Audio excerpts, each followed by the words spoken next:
If you have tight upper trap muscles and you've tried the traditional fixes for it, like stretching or rolling it out without much success, then in this video, I'm gonna show you what's going on and what you can do to fix it. You see, the reason why those things like stretching or rolling it out on a lacrosse ball or a foam roller doesn't seem to work very often for a lot of people, at least in the long term, is because we're not addressing why these muscles get tight in the first place. This is a question that we have to ask and go a layer deeper if we want to address the true root cause. First, let's talk anatomy. And in order to understand why this muscle gets tight in the first place, we have to understand what it's trying to help us with or compensate for. So the upper traps are really just part of the entire trapezius muscle group. It's not like the body knows that there's 3 different sections of the traps. It's just that each different section does a slightly different thing. So we have segmented it into 3 different sections. The upper traps in particular run from the base of our skull down through our neck and onto this ridge or spine of the scapula, as we call it. And then below that, the middle traps start to work. And then below that, you have the lower traps. And then you also have this attachment of the upper traps onto the collarbone right here. And this is important because when this muscle gets tight, there's a tendency for it to reflect at the collarbone, but also the shoulder itself.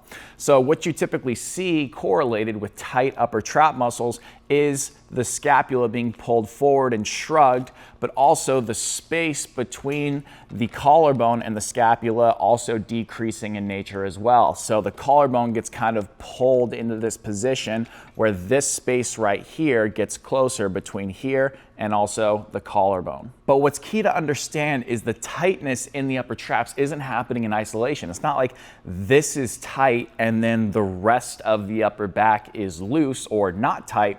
This is part of a global compensation strategy.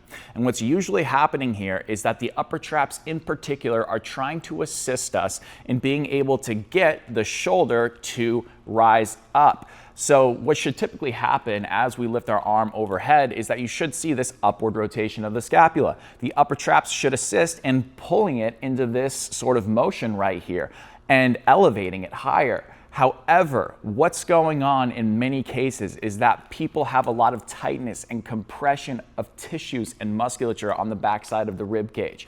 This area as a whole is kind of stiff and restricted. So the upper traps are trying to work in overdrive to help elevate the arm and give it that necessary motion so you can get that necessary coupled motion between the humerus, this arm bone, and the scapula. Otherwise, you'll literally not be able to raise your arm very far overhead before you have a significant compensation. Or you're going to get to a point where you can't get any higher and you have to move through your back in order to get your arm overhead. Both involve compressing the backside of this rib cage excessively, which is not genuine reflections of the ability to get that nice coupled motion right here. So to put it simply, what I'm trying to say is that tight upper traps are usually working because they're trying to create a compensatory strategy to elevate the shoulder blade. And when there's a lot of constant compression on the backside of the rib cage, they end up kind of staying in this shortened position where they are being pulled forward and also elevated. And this has other secondary consequences outside of just shoulder mobility, such as within our breathing pattern, which we're much more likely to use our neck in this context when we're inhaling, but also within our posture itself, obviously, because it's no secret that when you have these tight upper traps and you're rounded forward like this, these are a big player in that. So you may be asking, well, what can we do about this issue? It's important to understand that first we have to create decompression of this whole area, not just the area of the upper traps, but the whole back rib cage is usually tight to some extent in these individuals. If you've ever seen my content before, then you're probably aware that when we inhale, we should get circumferential 360-degree expansion of the rib cage in the front, in the back, and also the sides. However, most people don't have the capacity to do that appropriately, so they end up only being able to expand one or a very limited few areas of the rib cage. A lot of the times, people with tight upper traps are very tight through here, and eventually, as those shoulders get pulled forward and up, that pulls this down as well. So usually there's a component of back rib cage restrictions, but also front rib cage restrictions. So first I'm going to show you an exercise that opens up the back side of the rib cage. Then I'm going to show you an exercise that opens up the front side of the rib cage. And then I'm going to show you an exercise that ties everything together and retrains the proper mobility of the shoulder going through upward rotation like this without creating compensatory motion at the upper traps. But it's key to understand, we want the upper traps to help us as we bring the arm overhead. I don't want to demonize these muscles. You literally have to use these muscles to get your arm overhead. You can't not have that happen. But I do want you to know that if you feel them a lot or what you feel like is probably too much, then it's likely they're trying to help you a little excessively in getting that arm overhead. Now we're focusing on mostly the upper body here, but I think it's absolutely essential that we understand how other areas could be influencing the upper traps. Maybe you have a tighter upper trap on one side, and if that's the case, it's likely that you have asymmetry and a whole asymmetrical pattern of your body from head to toe. For example, let's say I had a lower shoulder on one side and a higher hip on that same side. That's typically what you see. As a result of that, your head tends to side bend to the opposite side, and your skull tends to also decapitate from your body. Let's say you had a tighter upper trap on the left side for all intents and purposes. Most people in that particular situation have some sort of asymmetrical pattern throughout their entire body. A lot of the times what we would see is a higher right hip, a lower right shoulder, and you can see how that would raise or elevate the left shoulder. Typically also in those circumstances, the head would be side bent to that left side as well. So the trap would be tighter on that side, but it's because they're shifted over to the right side. And so there's a lower body component to this too. If you want the best program I have for addressing asymmetries and common issues like tight upper traps and how that affects posture and movement, check out my beginner body restoration program. It's designed for anyone to be able to do and requires minimal time per day and also equipment. Check it out down below in the description if you want to learn more. All right, cool. For this first one, we're going to open up our back side. So we need to find something we can wrap our fingers around like this, like a rack, a pole, or just something sturdy like this. So I'm going to take my fingers, link them together, and then put them slightly higher than my shoulder level.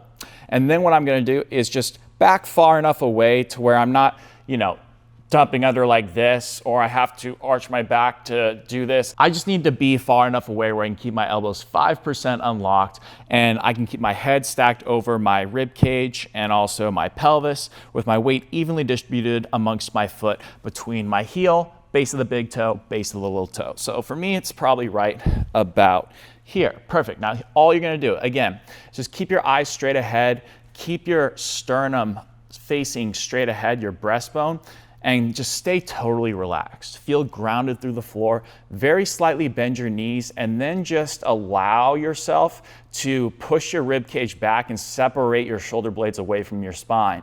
You want to keep your pelvis level as if it was a bowl of water. You don't want it spilling out the front. You don't want it spilling out the back as you do this. You want it to be just a nice little easy lean back and separation of the shoulder blades away from the spine, what we call protraction. You should be able to do this without shrugging your shoulders. It should be a nice, chill, little thing like this. It's not too much. And again, you have your whole foot still relaxed, knees slightly bent, weight evenly distributed between those 3 points of contact. Now, all you're gonna do is a nice, full, gentle exhale through your mouth, sighing the air out like this for about 5 to 10 seconds. At the end of that, you're gonna find your side abs engage.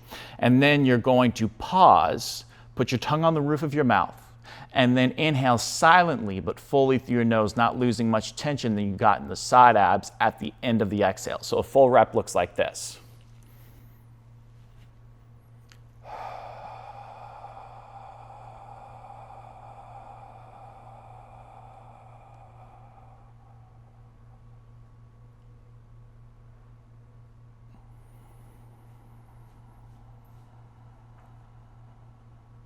If you do it right, you're going to feel the space in between your shoulder blades and spine expand, and also somewhat of your upper traps as well.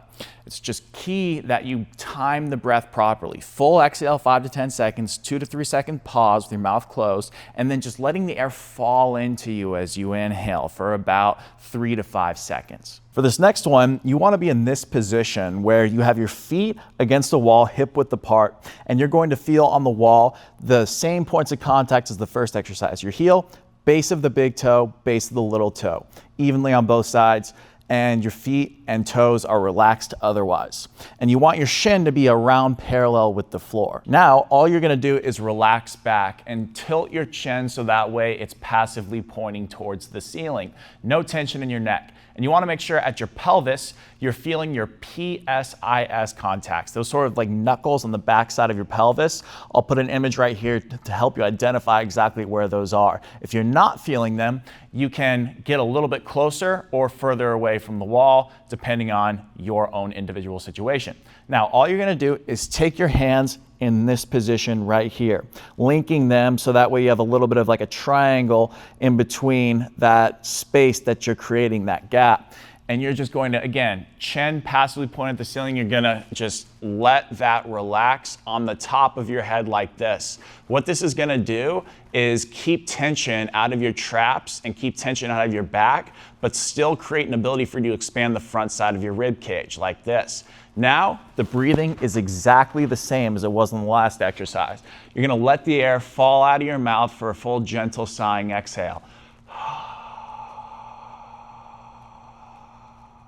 At the end of that, you're gonna feel those side abs engaged. It's gonna be a little bit harder on this because your rib cage is being kind of pushed open at the bottom here. So you might need to exhale a little bit longer. You're gonna pause, close your mouth. After 2 to 3 seconds, inhale, you're gonna feel your chest expand nicely, and you should just keep your arms nice and relaxed. So a full rep looks like this.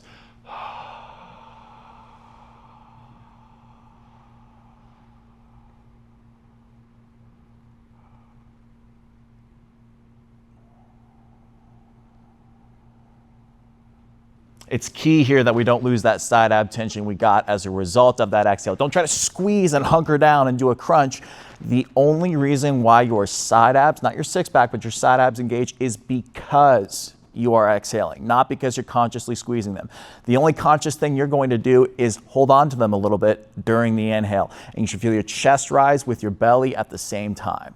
Now for the last one, to train the proper coordination of musculature as our arm goes overhead, you want to grab a relatively light band. It should not be too heavy, but also it needs to have some degree of resistance, so kind of find what works for you.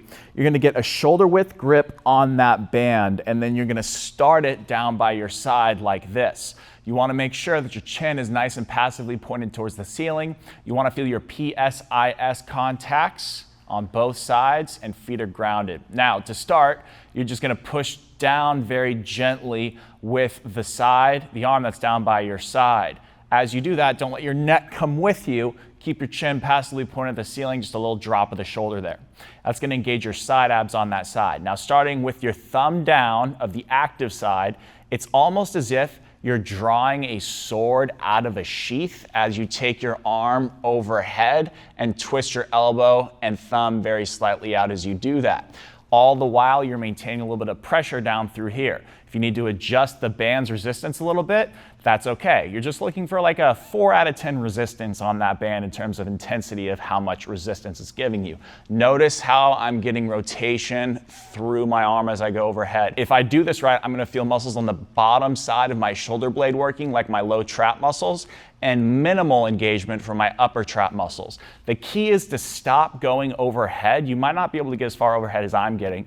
If you can only go to here, before you have to flare your rib cage like this and your low back comes off of the ground, you lose those PSIS contacts, that means you've gone too far. So work within your means. Don't go so far to the point where you have to really push it. So if you can only go to here before your rib cage starts to flare, then stop here and progressively do more range of motion over a period of days and weeks. So again, you know you're doing it right if you can feel your side abs a little bit right here. Your chin is passively pointed at the ceiling at all times, and you're feeling those muscles on the backside of your shoulder blade engage. And so you're gonna sit here and just go through reps, maintaining that nice rotation and making sure the rest of your body's staying relaxed. Good. Let's get it top down. Two other things to keep in mind on this. First, make sure your elbow on the active side is just 10 to 5% unlocked. You don't want super straight. That's going to create a lot of tension in your body you don't want. And lastly, breathe through it. So as you go up, give yourself a nice inhale through the nose. As you exhale, come back down to the starting position. I'd recommend doing these exercises in the order presented in the video for about 2 sets of about 8 to 10 slow breath cycles, with the exception of the last one being 2 sets of 8 to 15 very slow and controlled reps. Remember, the breathing is absolutely key, and doing it right and proper is way more important than the amount of time or breaths that you do it for. If you do it right, you should see some instantaneous relief of those upper traps, and the longer that you do it, the more consistent you do it over a period of days and weeks, the longer that those results should stick. If you have tight upper trap muscles and you've tried the traditional things like stretching them and rolling them out without much success, here's what's going on and how you can fix it.